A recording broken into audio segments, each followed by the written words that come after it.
ចឹងបានជាការអប់រំផ្លូវចិត្តហ្នឹងវាគួរតែចាប់ផ្ដើមពីក្មេងទៅខ្ញុំគណៈមានគម្រោងចង់ធ្វើវីដេអូអប់រំខ្លីៗហើយនឹងគំនូរជីវចលតុក្កតាអប់រំទូចខ្លីៗឲ្យក្មេងខ្មែរយើងបានមើលបើមានការឧបត្ថម្ភ fund គ្រប់គ្រាន់នឹងធ្វើគំនូរជីវចលរឿងខ្មែរយើងដែលជួយអប់រំផ្លូវចិត្តក្មេងតាំងពីទូចមកឧទាហរណ៍ថាឲ្យវាចេះស្រឡាញ់ជីវិតសត្វឲ្យវាចេះយោគយល់ឲ្យវាចេះជួយគ្នាពីព្រោះដែលចិត្តយើងមានវិបត្តិហ្នឹងដោយសារយើងបដែតបដោយឲ្យភាពសៅមងមកចូលនៅក្នុងចិត្តយើងហ្នឹងច្រើនពេកឧទាហរណ៍ថាខឹងច្រើនឧទាហរណ៍ថាចំណែនឧទាហរណ៍ថាមិនចេះអត់ធន់អញ្ចឹងតែកាលណាមានអានឹងច្រើនយើងមានវិបត្តិដែរអញ្ចឹងបើយើងឧទាហរណ៍ថាយើងអប់រំក្មេងតាំងពីទូចមកឲ្យចេះឃើញកូនសត្វធ្លាក់អីចឹងមកឲ្យចេះរើសយកកូនសត្វហ្នឹងទៅដាក់ក្នុងសម្បុកឲ្យមេវាវិញអញ្ចឹងទៅហើយហ្នឹងបណ្ដោះទឹកចិត្តក្មេងហ្នឹងឲ្យមានសេចក្តីស្រឡាញ់ហើយសេចក្តីស្រឡាញ់ហ្នឹងឯងដែលជាថ្នាំព្យាបាលអាភាពមួម៉ៅក្នុងចិត្តហ្នឹងហើយបើយើងបានបណ្ដោះអញ្ចឹងក្នុងចិត្តក្មេងច្រើនធំឡើងវាអត់សូវប៉ះពាល់ស្ទិអារម្មណ៍ប្រហែលឧទាហរណ៍ថាខ្ញុំកណាត់មកភាពនឹកឃើញរឿងជនជាតិអឺរ៉ុបមួយទៅអាហ្វ្រិកហើយគាត់ដាក់នំមកកញ្ឆែងហើយគាត់និយាយមួយក្មេងៗនៅអាហ្វ្រិកថាបើពីណារត់ទៅដល់កញ្ឆែងនំនឹងមុនគេនឹងបានហូបនំនឹងទាំងអស់ម្នាក់ឯងផ្ទុយពីការនិយាយរបស់ជនជាតិអឺរ៉ុបហ្នឹងក្មេងហ្នឹងនាំគ្នាកាន់ដៃរត់ទៅទាំងអស់គ្នាហើយហូបនំជាមួយគ្នារឿងហ្នឹងការអប់រំហ្នឹងជារឿងល្អមែនទែនអាត្មាសរសើរក្មេងហ្នឹងប៉ុន្តែសរសើរមនុស្សដែលបង្រៀនក្មេងហ្នឹងឲ្យចេះគិតអញ្ចឹងតែថាវាកាន់ដៃទៅហូបនំជាមួយគ្នាហ្នឹងវាជារឿងមិនងាយអាចបណ្ដោះគំនិតនឹងបានទេហើយអាហ្នឹងដែលយើងគិតថាវាជារឿងតិចប៉ុន្តែវាជាថ្នាំព្យាបាលឬក៏ជាវ៉ាក់សាំងការពារផ្លូវចិត្តរបស់ក្មេងហ្នឹងនៅពេលដែលវាធំឡើងវាអត់ប្រឈមមុខនឹងបញ្ហាផ្លូវចិត្តទេដោយសារវប្បធម៌ហ្នឹងបណ្ដោះឲ្យចេះស្រឡាញ់គ្នាចេះចែករំលែកចេះផ្ដល់ភាពកក់ក្ដៅចេះជួយសង្គ្រោះគ្នាមិនចង់យកតែម្នាក់ឯងទេហើយខ្ញុំកណាឃើញនៅក្នុងរឿងជាតិដកក្តីរឿងខ្មែរយើងក្តីល្អណាស់ដែលបង្កប់អត្ថន័យអប់រំនៅក្នុងរឿងហ្នឹងប៉ុន្តែជាអកុសលរឿងហ្នឹងវានៅក្នុងសិភៅហើយខ្មែរយើងមិនចូលចិត្តមើលសិភៅហើយក៏ត្រូវកប់កំណប់ចោលនៅក្នុងដីនៅក្រោមផ្ទះយើងហើយក្មេងៗចូលចិត្តមើលរឿងតុក្កតាបរទេសមកហើយយើងរៀនតែវប្បធម៌គេអញ្ចឹងទៅហើយកំណប់ទ្របរបស់យើងមានដែរយើងមិនសូវគាស់យកមករៀនហើយយើងទៅសើតែរបស់គេថាល្អអញ្ចឹងតែ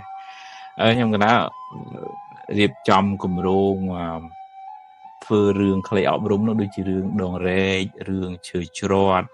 រឿងអ្នកណាស្រឡាញ់ខ្ញុំរឿងអីជាដើមបាន 3-4 រឿងមានសហការពីខ្មែរមេគង្គហ្នឹងឃើញថាគេមើលច្រើនហើយគាត់គិតថាបងប្អូនខ្លះក៏បានមើលរឿងហ្នឹងដែរហើយសង្ឃឹមថាយើងនឹងអាចបន្តធ្វើរឿងអប់រំនឹងច្រើនទៅទៀតហើយនឹងសង្ឃឹមថាថ្ងៃមុខយើងនឹងមានអ្នកដែលចេះខាងគំនូរជីវចលខ្ញុំកណាថាភាពនេះជាខ្លួនឯងនេះ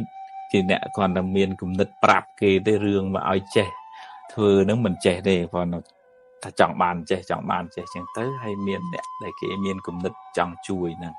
ប៉ុន្តែអានឹងវាត្រូវការចូលរួមសហការទាំងអស់គ្នាខ្ញុំនៅក្នុងភាពក៏ឃើញក្រសួងអប់រំអីបានយកវីដេអូអប់រំដែលខ្ញុំនៅក្នុងភាពបានធ្វើនឹងទៅដាក់ផ្សាយអីក៏ជារឿងមួយល្អប្រយោជន៍ទូទៅទាំងអស់ហើយយើងត្រូវការចូលរួមសហការទាំងអស់គ្នាទាំងផ្នែករដ្ឋទាំងផ្នែកឯកជនដើម្បីបណ្ដុះបណ្ដាល ចិត្តគំនិតប្រជាពលរដ្ឋយើងហើយជាពិសេសអប់រំក្មេងហ្នឹងឲ្យបានផ្សះផ្សាឲ្យបានច្រើនទៅដោយភាពស្រស់ស្រាយទៅតាមផ្លូវចិត្តតាំងពីក្មេងមកហើយវិបត្តិនេះមិនមែនតែនៅក្នុងស្រុកយើងទេវិបត្តិនេះមានទូទាំងពិភពលោកមកហើយបើនៅស្រុកសេរីឬក៏ស្រុកដែលគេអភិវឌ្ឍខ្លាំងហ្នឹង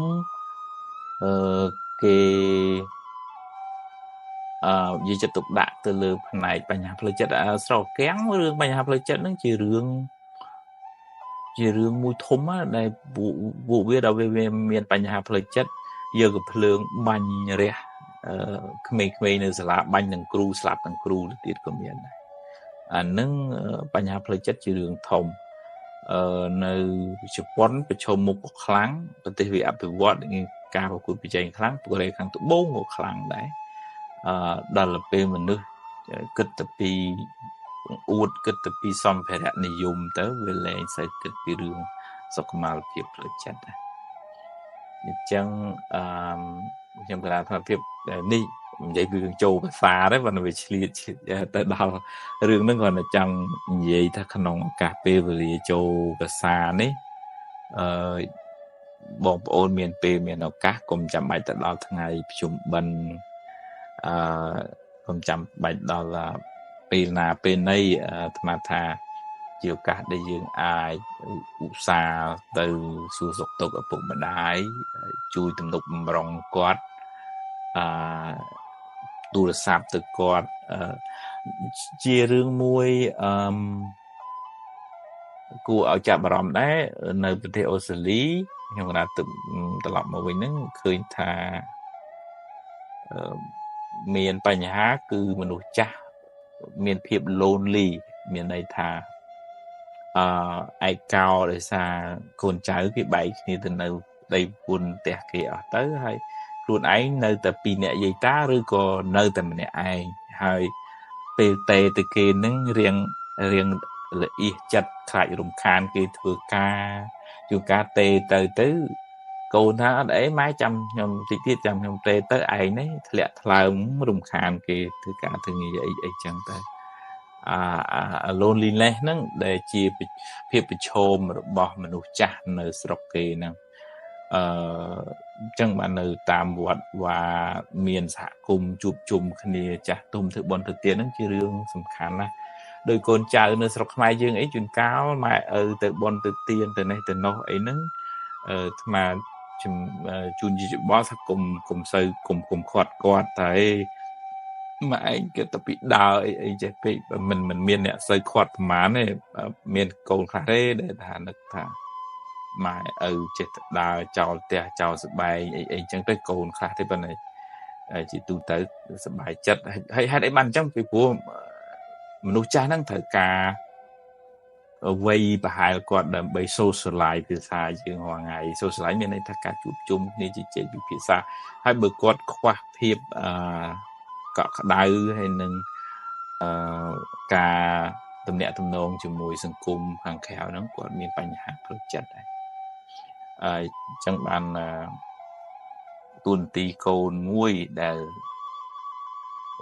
ខ្ពស់ជាងគ្រាន់តែការឲ្យលុយឲ្យកាក់អីគាត់